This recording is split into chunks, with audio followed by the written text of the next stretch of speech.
Hello বন্ধুরা, machine নলেজের পক্ষ থেকে আপনাদেরকে স্বাগতম। আজ আমি আপনাদেরকে দেখাবো CP18 মডেলের মেশিনের মোটরের রোটেশন কীভাবে ঘুরায় এই প্রোগ্রামটা।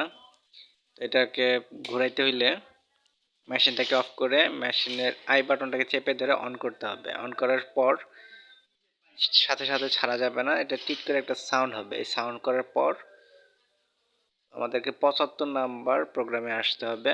আসার পর এটাকে এখানে দেখেন 1 আছে, এটাকে 0 করে দিয়ে আমি সিলেক্ট করে দেব ইন্টার বাটনে সিলেক্ট করার পর অফ করে দিয়ে অন করব।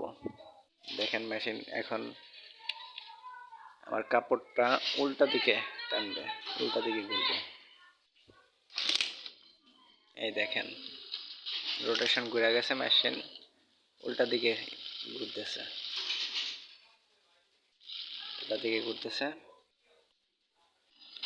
তবে এই 75 নাম্বার প্রোগ্রামটা এটা কিন্তু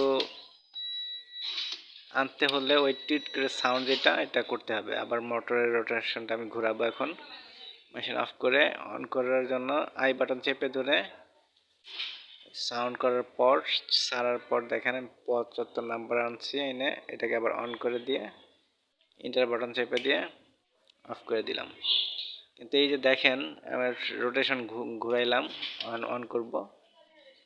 75 নাম্বার প্রোগ্রামটা এটা কিন্তু যদি সাউন্ডের আগে আমরা না করি, ছেড়ে দেই আই বাটন, তাহলে কিন্তু 75 নাম্বার প্রোগ্রাম আসবে না। 74 নাম্বার পরে 76 আসবে। সো আমাদের সাউন্ড করার পর পর্যন্ত